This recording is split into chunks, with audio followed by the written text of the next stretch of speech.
midterm elections. For New Mexico? Well, you can do New Mexico and national. You can do both.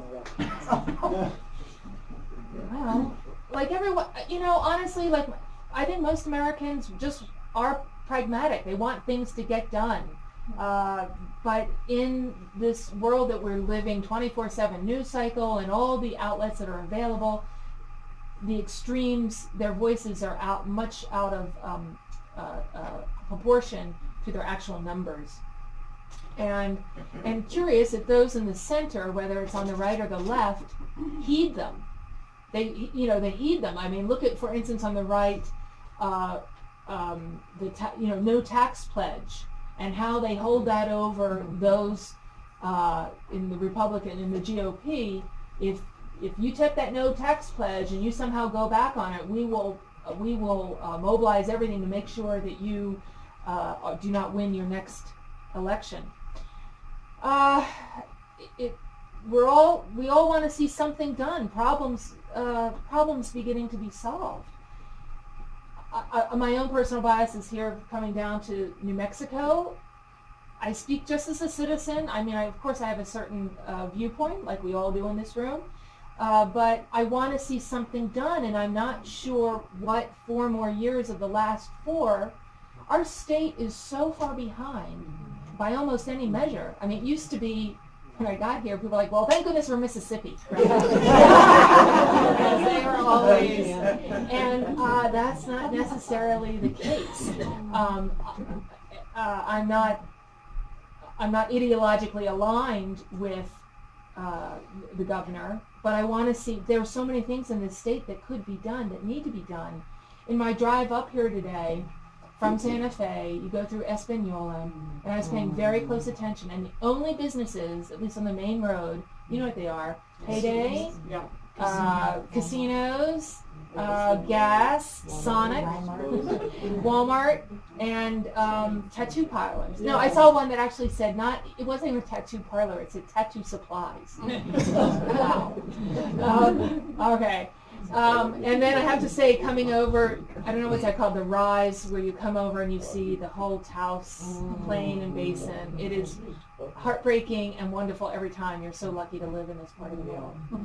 But we need, we need leadership and things that we can say that we're proud of, other than great bookstores and arts and crafts and our natural beauty. We've got more. Mm-hmm. So how do things, from your perspective, being inside, government before, now you're not, you're a private citizen, but how do things get so bad in the Middle East?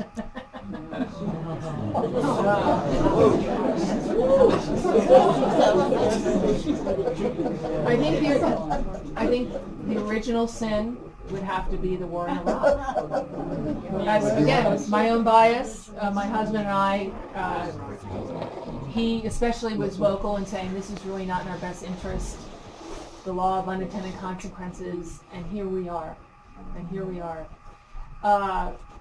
What we have seen, what I find astonishing, there are many, but as ISIS was moving into, and in fact threatening Baghdad not too long ago, jeopardizing Baghdad, and the Iraqi army, into which your dollars, our tax dollars, have paid billions to reconstruct the Iraqi army.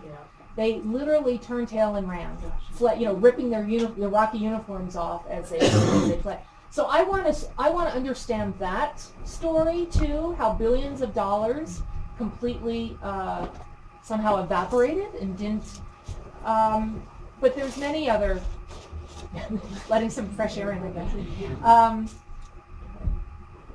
We are seeing, I just saw the King Jordan, Abdullah of Jordan, speaking about this. And he's very thoughtful, and he's really he's under incredible pressure. We've seen a little bit, not enough, of our allies that need to fight back against this, whether it's Saudi Arabia, whether it's UAE, whether it's Jordan. It's their neighborhood. It is their neighborhood. They must push against this.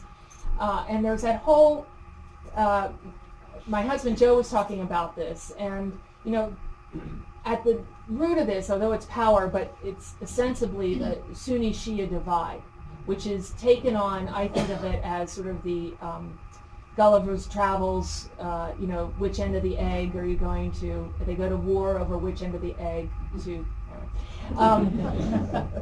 so my husband had the idea, and I really liked it, is we walk in the morning, we talk about different things in the world.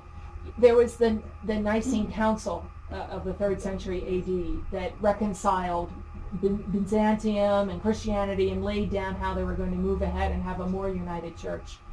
I think it's about time for what moderates exist in the Islamic world to completely renounce something like ISIS, try to mend that Sunni-Shia split in ways that are productive, and otherwise we're just looking at, ongoing, perpetual violence. So, what do you believe is the biggest threat to our national security? I didn't ask her to ask that. I didn't ask her, but I always my expertise in the CIA was nuclear counterproliferation, making sure that bad guys don't get nuclear weapons.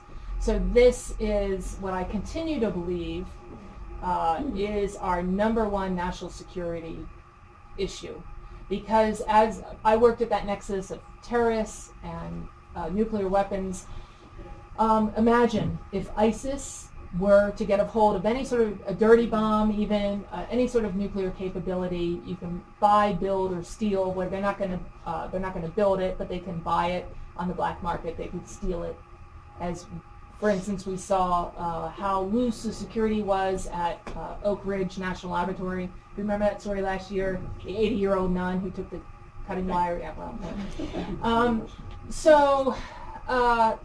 That continues. Between that and climate change, these are profound, because these are truly existential in their nature, and the Pentagon is understanding, they've always had their nuclear plans and so forth, but understanding that climate change has an incredible potential for instability for our world as well.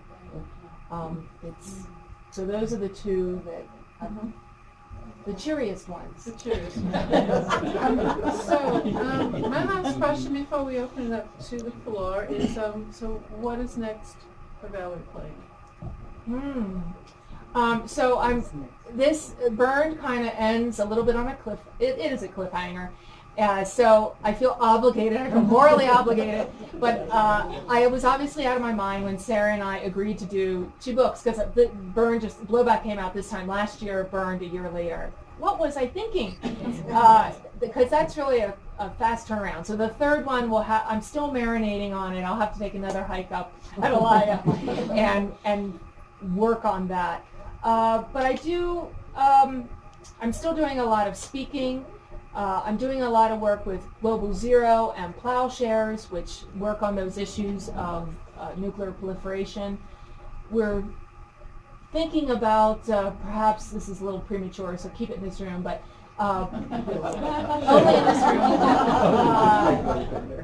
room, looking at those issues and making Santa Fe a locus for it, because it's so evocative, of course, this part of the world.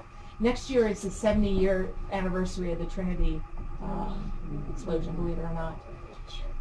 So I'm doing a lot of writing. I just finished, does anyone know who Bill Broyles is? He wrote Castaway and Apollo 13. So smart, and I'm happy to say he's a friend, lives in Santa Fe. So he got invited to be sort of a script doctor on a spy story set in, it was MI6, the British service. So he brought me in, and we've had such a good time fixing it, making it hopefully a lot better, and we'll see if that actually happens. You never know, Hollywood, until the money's in the bank, you have no idea. And, I've always got a couple things going on. I'm also working at the Santa Fe Institute part-time, which is, I'm so grateful to be just part of that environment. And what can I say? I've got a couple of 14-year-olds, almost 15, can't drive, but very social. So I'm in the car a lot. That's Okay. it. So we're glad to take your questions. Do you want to just call them? Yeah, sure. That lady back there. I'm interested in what your creative process has been like. I mean, I'm assuming that you don't have a big background in fiction writing. Before, what gave Yeah, it's very you frowned upon. A couple of things. What gave you the confidence and also the skill to develop a complete plot for a novel that you thought would be compelling? Because I think probably everyone in this room says, yeah, I'd love to be able to write a novel, and you sit there and go, oh my God, I really can't. Well, the famous saying is write what you know. Right. And I wanted to have a strong female protagonist because I find how most female CIA officers are portrayed in popular culture is just ridiculous. They're arm candy. And it's just eye-rolling. So if I was going to do this, my publisher, with whom I had done Fair Game, he moved over and started his own imprint at Penguin. He called me up and said, what about this? And it was absolutely scary. Are you kidding? Did you have an interest in writing fiction before? No, this came out? I didn't think that would happen. And as I said, they frown on writing fiction when you're in the CIA. Fabrication is not good. But then when he said, well, listen, what if I found someone that had experience to pair you with, would you consider it? I'm like, okay, yeah, why not? I'll try that. So, and it's not easy, but it is fun because I do get to tell a lot of stories that under the guise of fiction, right? So, the names have been changed to protect the innocent. Both of these, and in fact anything I write, has to be reviewed by the CIA. It does not contain any classified information. But I try to make it as realistic as possible. How you communicate with your agents, how you recruit, the relationships that you have both inside with your colleagues inside the agency, as well as how do you have a relationship outside, what do you tell your mother, those sort of things. I tried to make it realistic and still entertaining. I mean, you want people to turn the page, that's the idea. So I was fortunate that I have a lot of stories already there, and I just have to figure out. I'll tell you what, the character that shows up in Burned is named Charles, an older man who's a mentor to Vanessa, and they meet. She meets him because she's in a really tight spot, and he's actually like she Dick is. Cheney? No, and not one of your neighbors on Rumsfeld. But no, he works with CIA. He's like Vanessa under deep cover. And this was, I'll tell you, he's modeled on someone that I knew. He's gone now. His name was Max. He was born in Vienna, very briefly. He was born in Vienna in the 1920s. Grew up right on Stephansplatz, if you know Vienna, all that sort of the very center, was there as Vienna was being bombed during World War II. And during World War II, when it was after, of course, Vienna was divided into quadrants. And he spoke beautiful German, French, English. So he quickly got a good gig selling like used car parts in all his various languages in the different to the occupying forces in the early years after the war. And he was pretty much a millionaire by 18, had lost it by 21 because too much good living, went on to marry a ballerina in the Vienna States Opera, then got some job and I don't know, sort of helped. I have the sense it was sort of a clerk really, but he was working for an American CIA guy and he got tapped. And the next thing you know, he's in Africa and he's sort of this character that was always in the hot spots whenever something was going on. Max was there, and so I met him, later. But he was an amazing mentor to me, so wise, bon vivant, and so he shows up in Charles.